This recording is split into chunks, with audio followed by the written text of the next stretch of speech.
Origin के ऊपर, base के ऊपर हम ये समझ सकते हैं कि इंडिया रशिया ताल्लुकात किस डायरेक्शन पे जा रहे हैं, despite the fact there is a western pressure. अमेरिकी सदर की धमकियों के बावजूद भारत तेल की रूस से खरीदारी जारी रखेगा। अगस्त में भारत के 2 शीर्ष राजनयिक चेहरे NSA अजीत डोभाल और विदेश मंत्री S Jaishankar back to back रूस जा रहे हैं। India, given that India has continued to buy oil from Russia, talk about the impact of being at this impasse, specifically with a country as large as India. सदर Trump के बयानात के बाद भी हुकूमती पॉलिसी में कोई तब्दीली नहीं लाई गई और न ही तेल की कंपनियों को ये कहा गया है कि वो रूसी तेल खरीदना बंद कर। जयशंकर ने ये कहा है कि 2030 तक हमारा टारगेट है $100 बिलियन की ट्रेड लेके जाना। ऐसा बहुत कम होता है कि 2 बड़े दिग्गज नेता, मतलब the top 5 out of the top 5 एक साथ एक देश जाए। अगर कहीं जा रहे हैं तो डेफिनेटली कुछ बड़ा होने की गुंजाइश लग रही है। भारत ने अमेरिका को एब्सोल्युटली नॉट कह दिया है और ये भी कहा जा रहा है कि पाकिस्तान को भारत से अपनी खारजा पॉलिसी को कुछ सीखना होगा। ये बहस क्यों ज़ेर गर्दिश है और क्यों कुछ हमारे जो पाकिस्तानी हैं वो भी गैर इरादी तौर के अंदर इस बहस के अंदर शामिल हो चुके हैं। मीर यार बलोच ने यह भी कहा है कि इस क्षेत्र में विशाल तेल और खनिज भंडारों को लेकर ट्रंप को पूरी तरह से गुमराह किया गया है। में से भी इंडिया बहुत सारा जो चीजें खरीद रहा है वो इंडियन रुपए में खरीद रहा है, जो कि रशियंस ने इंडियन बैंक्स में पैसा रखा हुआ है। हमारी जो खारजा पॉलिसी है वो वाशिंगटन से तो कम से कम ड्राइव नहीं होती। हम अपनी खारजा पॉलिसी को खुद ही बनाते हैं और खुद ही तरतीब देते हैं और किसके साथ हमें कैसे ताल्लुकात रखने हैं ये हमें कोई ना सिखाए, ये भारत को बड़ी बाखूबी तौर के पर पता है। वो तो यही चाहते हैं ना कि जो कंट्री भी हो वो उनके हिसाब से चले, चाहे वो पाकिस्तान हो चाहे हिंदुस्तान हो। तो इसलिए उन्होंने एक स्टेटमेंट दे दिया कि जी ये ऑयल नहीं खरीद सकते, लेकिन भारत जो है मुझे नहीं लग रहा कि वो अमेरिका की इस वक्त सुनने के मूड में है।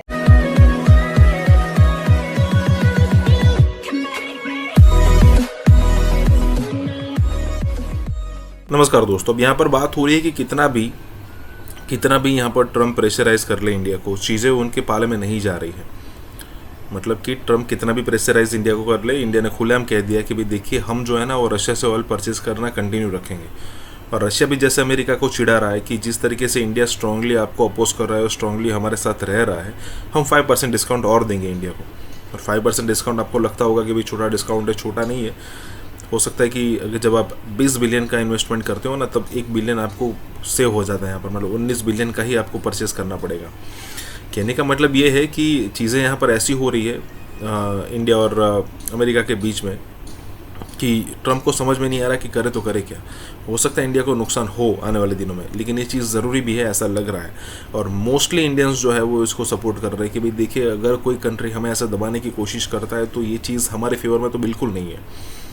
तो यही बात हो रही है। इसी के साथ ही वीडियो शुरू करता है। और हाँ दोस्तों, एक और रिक्वेस्ट है आपसे कि कृपया करके हमें सुपर थैंक्स के माध्यम से मदद करना ना भूलें।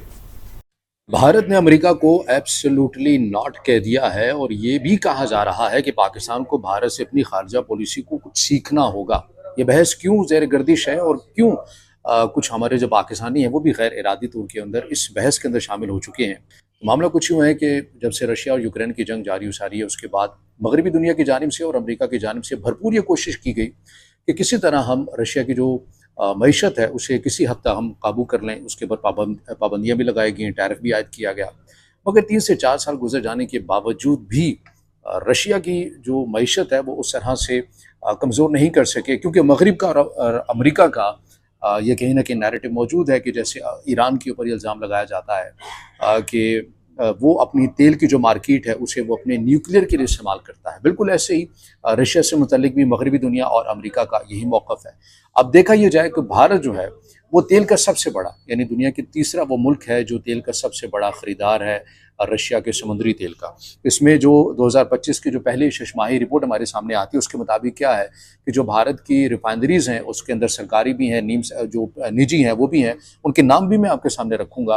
वो योमिया कितना जो रशिया का तेल है वो ख़रीदती हैं। तो जो नंबर्स हमें बताते हैं वो ये है कि 18 लाख बैरल ख़ाम तेल योमिया ख़रीद रहा है भारत रशिया के साथ। और यही वो दबाव है अमेरिका की जानिब से, अमेरिकी सदर डोनाल्ड ट्रंप की जानिब से। अब इसके अंदर जो रिफाइनरीज़ हैं वो निजी जो रिफाइनरीज हैं वो रिलायंस इंडस्ट्रीज़ है और नायारा, ये रिफाइनरीज हैं, ये बेसिकली निजी हैं यानी प्राइवेट हैं जो रशिया से खाम तेल खरीदती हैं। इसके अलावा सरकारी भी हैं। भारत की जो रियासती रिफाइनरीज हैं उनके क्या नाम है, उनमें इंडियन ऑयल कॉरपोरेशन है, हिंदुस्तान पेट्रोलियम है, भारत पेट्रोलियम और मंगलोर रिफाइनरीज भी रशिया का जो तेल है, खाम तेल है, वो ख़रीदती हैं और ज़ाहिर है ये आगे फिर यूरोप को भी सप्लाई करती हैं।